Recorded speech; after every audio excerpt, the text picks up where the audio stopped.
રાજકોટમાં લોકમેળામાં એઆઈ ટેકનોલોજીનો ઉપયોગ થશે।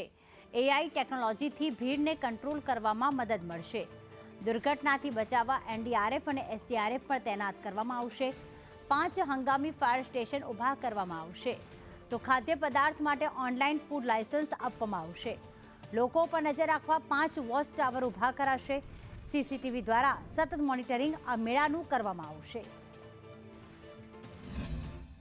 સૌરાષ્ટ્રના સૌથી મોટા લોકમેળાની જે તૈયારીઓ છે તે શરૂ કરી દેવામાં આવી છે। તમને સીધા જ દ્રશ્યો બતાવી રહ્યો છું કે રેસકોર્સ ગ્રાઉન્ડ ખાતેના દ્રશ્યો છે કે જે રાઇડ્સ છે તે અહીં મૂકી દેવામાં આવી છે। રાઇડ્સનું ફિટિંગ કામ છે તે શરૂ કરી દેવામાં આવ્યું છે। રાઇડ્સનું રંગરોગાન છે તે શરૂ થઈ ગયું છે। 14 થી 18 ઓગસ્ટ સુધી લોકમેળાનું જે આયોજન છે તે કરવામાં આવ્યું છે। આ લોકમેળામાં અલગ અલગ સાંસ્કૃતિક કાર્યક્રમ છે તે કરવામાં આવ્યા છે।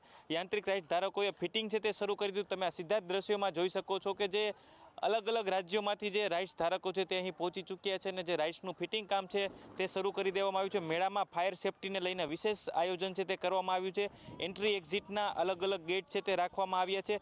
5 દિવસના આ લોકમેળામાં પીજીવીસીએલ, માર્ગ મકાન વિભાગ, પોલીસ, આરોગ્ય સહિતની ટીમો છે તે સ્ટેન્ડ બાય રહેશે। સૌરાષ્ટ્રનો સૌથી મોટો લોકમેળો છે તે રાજકોટનો લોકમેળો ગણાતો હોય છે। અહીં 8 કરોડથી ઉપરનો વીમો છે તે લેવામાં આવ્યો છે અને જે મેળાનું નામ છે તેને લઈને અલગ અલગ જે લોકો પાસેથી અભિપ્રાય લેવામાં આવશે। ત્યારબાદ મેળાનું નામ છે તે નક્કી કરવામાં આવશે। સૌરાષ્ટ્રનો સૌથી મોટો આ લોકમેળો છે। સૌરાષ્ટ્રભરના લોકો છે તે આ મેળાની મજા માણવા માટે આવતા હોય છે। એક અંદાજ મુજબ અહીં 8 થી 10 લાખ લોકો છે તે 5 દિવસીય મેળાની મજા છે તે માણવા માટે આવતા હોય છે અને કલેક્ટર દ્વારા મુખ્યમંત્રીને પણ આમંત્રણ આપવામાં આવ્યું છે। એટલે તેવી પણ શક્યતા વ્યક્ત કરવામાં આવી છે કે મુખ્યમંત્રીના હસ્તે આ લોકમેળો છે તેને ખુલ્લો મૂકવામાં આવે। કેમેરામેન માધવ ભટ્ટ સાથે દિવ્યેશ જોશી, સંદેશ ન્યૂઝ, રાજકોટ।